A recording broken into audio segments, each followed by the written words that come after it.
A few days later, Ginny gets sick. Jack comes by to return her house keys. He's no longer angry with her and admits that he was too impulsive and delusional about their relationship. Jack also confesses that he had read the novel on her blog, which is why he planned everything perfectly. Although Jack still loves Ginny, he doesn't want to make things awkward for her, so he decides to leave. Meanwhile, Anna is losing her mind after not seeing James for days, goes to the building where James and Kate live. Seeing James happily playing with Kate and Henry only makes her more jealous. James books a trip to Tokyo for the whole family, but when an issue comes up at the tea farm, Kate insists on going there to resolve it and oversee things herself. James feels disappointed that his wife prioritizes work over spending time with him. The next day, Kate and Ginny surprise Emma by driving to her town and inviting her to spend a few days working on Kate's tea farm. Emma is taken aback but agrees right away. The three women head to the village, where they help with tea production and enjoy the peaceful countryside life. Kate's idea of using QR codes to promote her tea turns out to be a hit, and customers start lining up at Alex's cafe to buy it. With Kate away, James resumes his affair with Anna. When they are close to his house, Anna begs to come up and see his place, but James isn't that dumb. He says no to her and uses the excuse that Henry and the housekeeper are still home. That evening, the girls have hot pot again. During the meal, Emma confesses that she wants to return to Shanghai, which makes Kate and Ginny very happy.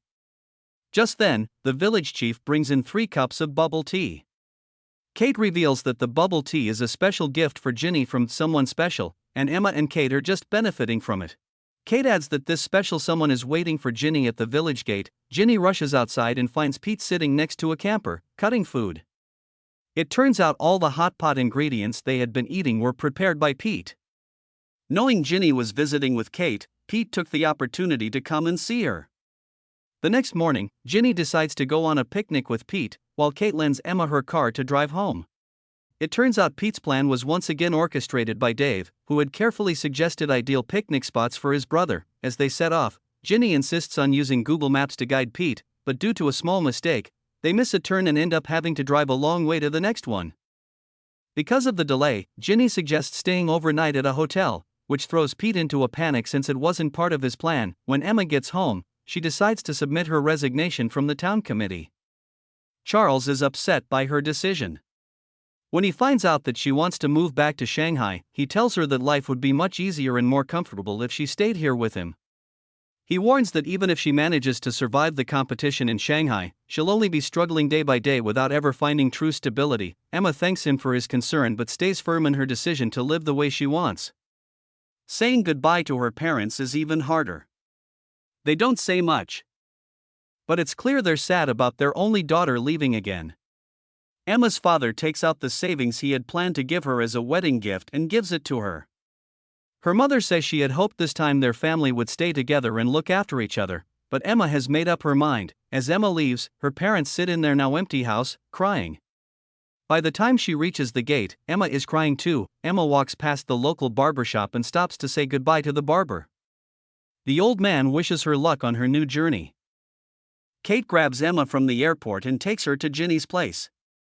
The two had been dying for Emma to return to Shanghai, so Ginny has already bought all the essentials for Emma to move right in. Later, Kate and James head back home. After not seeing James for several days, desperate Anna decides to get a job as the receptionist in their building. She cheerfully introduces herself to Kate, while James breaks into a cold sweat when he realizes Anna is crazier than he thought. While Kate is in the shower, James sneaks downstairs to confront Anna. She shamelessly tells him she's not going anywhere and that she wants to stay close to him.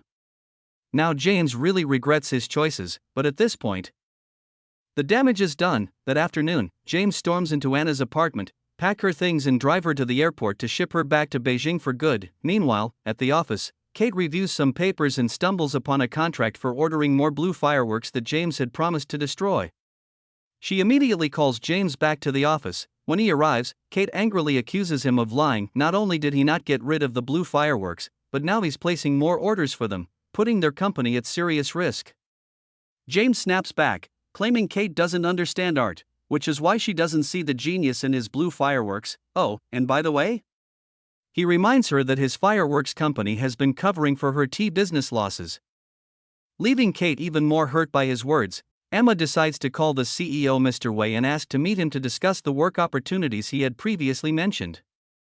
She shows up, but Mr. Wei is busy meeting with business partners. After waiting for 2 hours, his assistant informs Emma that Mr. Wei won't be able to see her that day and tells she to go home. The next day, Mr. Wei schedules another meeting with Emma. He tells her that he will give her a challenging task to complete in 3 months. If she succeeds, he will appoint her as the store manager of Miss Hill, but if she fails, Emma will have to become his personal assistant and will work like a donkey. Emma agrees to the challenge. Meanwhile, Pete and Ginny deviate from the route that Dave had planned for them. Despite this, they still enjoy the trip, feeling that the unplanned trip made the experience more authentic. During the journey, Pete gives Ginny a necklace she had liked for a long time. He tells her that he has spent a lot of time reflecting on things and is determined to change and do whatever it takes to make her happy. Kate's still not speaking to James. That night, he finds Anna still working as the receptionist. He's furious and pulls her aside. She proudly shows him a tattoo of the blue firework on her chest, saying she'll never leave him. That night, while lying in bed, James tells Kate he's sorry. Kate says she's mostly upset because he lied to her. She asks if there's anything else he's hiding, and James swears it was the first and last time. Finally, Kate forgives him. The next day, Ginny and Pete go to an aquarium.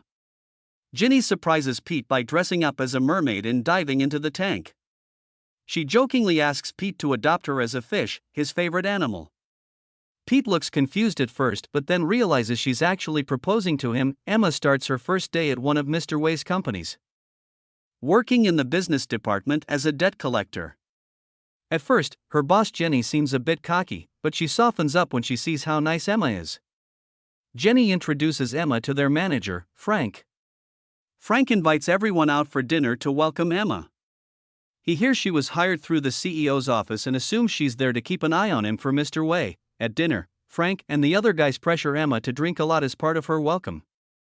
Emma keeps up with the drinks, but Frank still tries to get her to reveal her connection to Mr. Wei by asking for gift ideas for him.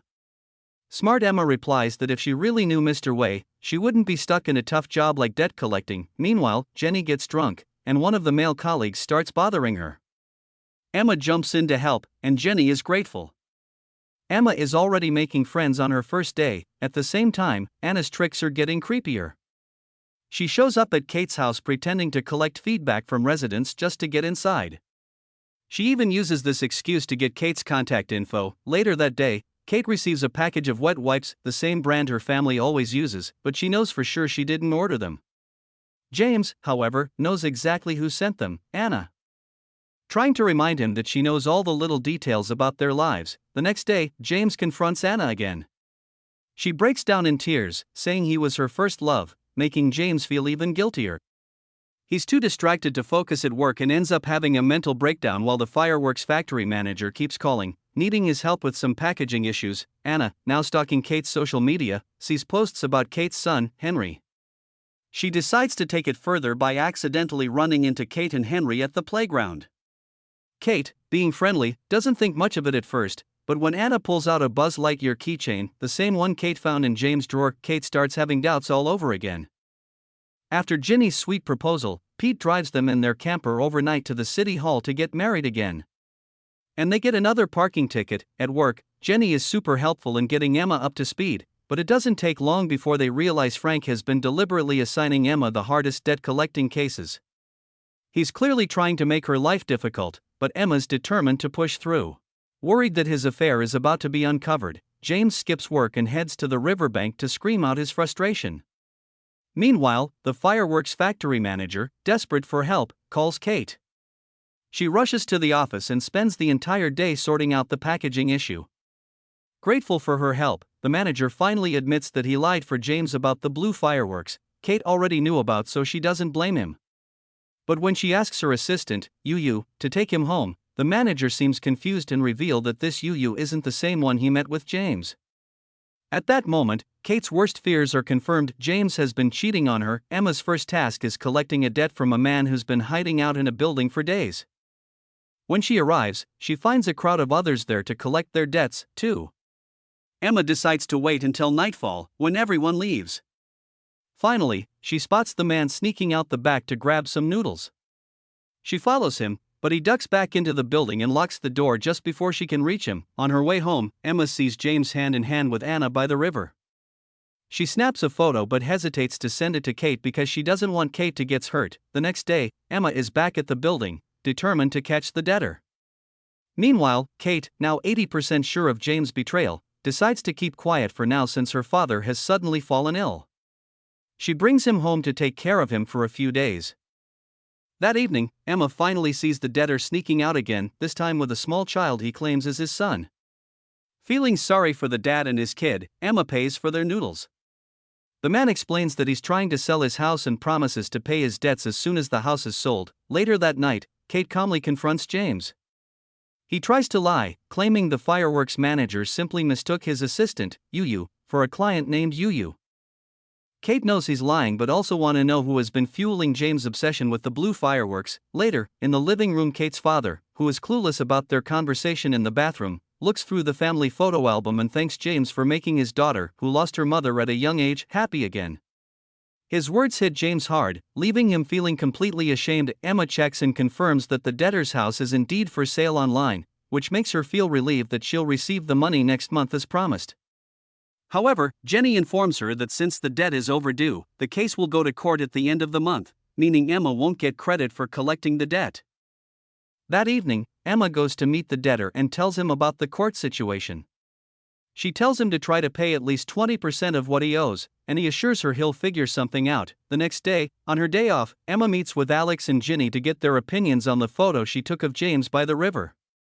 Ginny is shocked and furious, while Alex thinks Emma shouldn't send the photo to Kate since it's a personal matter that might put Kate in a difficult position.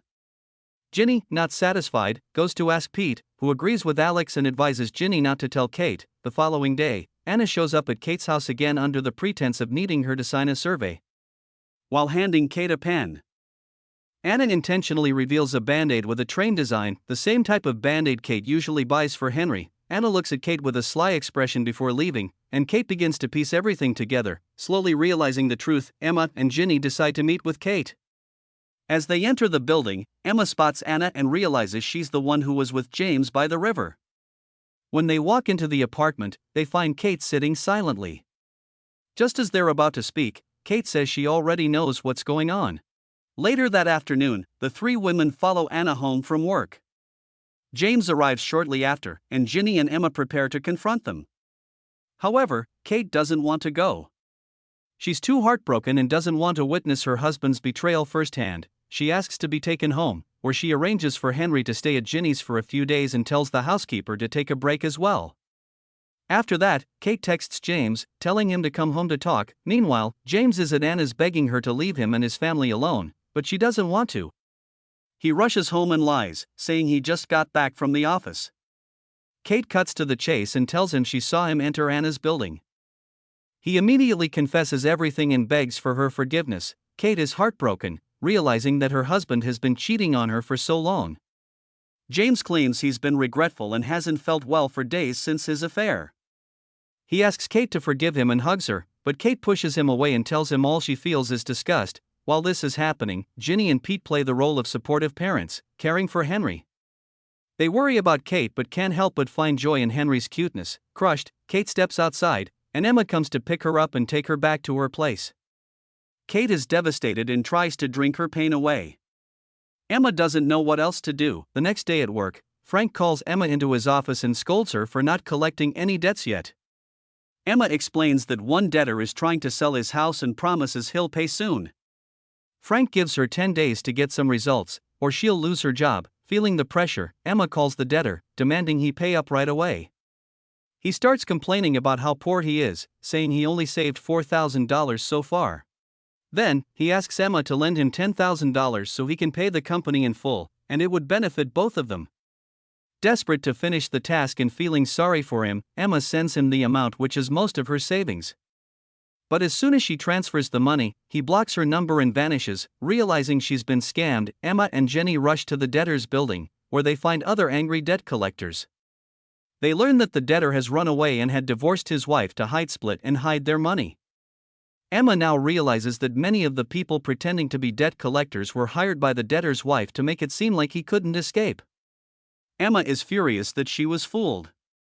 At that moment, Mr. Wei calls and asks Emma to meet with him. Meanwhile, Kate, after a day of dealing with her pain, finally comes home. She calmly tells James she wants a divorce. She will have the custody of Henry and keeps the tea company, while James can have the fireworks company. They will sell the house and split the money. As she talks, she begins packing things. James begs her to reconsider but quickly turns the blame on her, asking why she always has to be so strong and in control. He complains that she's been making all the decisions, even at work, and that even though he's the director, he feels like he's always second to her. Kate finds James's words ridiculous. None of them are valid reasons for his affair. She realizes he hasn't been happy with her for years. Even without Anna, they wouldn't have been happy together. Kate tries to support her husband for the sake of their family's future, but he secretly resents her for it. They need to divorce to set each other free. It turns out that Kate has been packing James's things this whole time. She hands him the suitcase and tells him to leave. James walks away sadly, and outside, Anna is waiting for him, wanting him to come home with her. However, James firmly tells her he won't get a divorce, leaving her behind as he hops into a taxi, causing Anna to break down in tears. Meanwhile, Emma meets with Mr. Way. He has heard about her struggles with debt collection and how she got scammed out of her money. Emma feels frustrated that she was put in this position, but Mr. Way explains that he also started out as a debt collector. Previously, Emma worked in sales, dealing with wealthy clients. Now, as a debt collector, she would encounter a wider range of people, and Mr. Way believes this experience will help her understand human behavior better. He thought Emma had potential, but he didn't expect her to fail so soon. Emma asks him for another chance to prove herself. The next day, Emma regains her confidence and goes back to debt collecting. She sets up at a company, determined to stay there until she gets what she needs. The manager is left feeling both frustrated as he finally gives her the director's address. Emma goes to meet the director of the company she's been chasing down for debt repayment, only to discover that the director is a young, carefree girl. It turns out she only holds the position because she's the daughter of the company's chairman and couldn't care less about the company being taken to court. Desperate, Emma pleads with her to pay the debt and promises she'll do anything in return. Meanwhile, Kate picks up Henry from preschool. And he innocently tells her that Anna visited him, saying Henry's dad is going to have a new family. Kate is furious. Anna has now crossed the line by manipulating her child. Kate confronts Anna, even though she initially didn't want to deal with her, as she believed James was the one truly at fault for betraying her. To Kate, Anna was just the other woman, and if it wasn't Anna, it would have been someone else. But now that Anna is trying to harm Henry, it's a different story. Anna claims she loves James and is willing to wait for him. She even mentions that James only hesitates to divorce because of Henry, provokes Kate, and says that if Henry weren't in the picture, things might be different.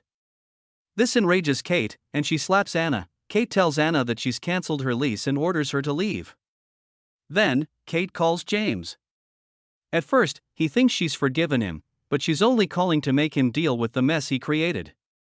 She's furious that she always has to clean up after him, and now, even his affair is something she's forced to handle. Want to make sure Anna leaves for good, Kate and James arrange to meet with her one last time, face to face, to ensure that Anna returns to Beijing and leave them alone.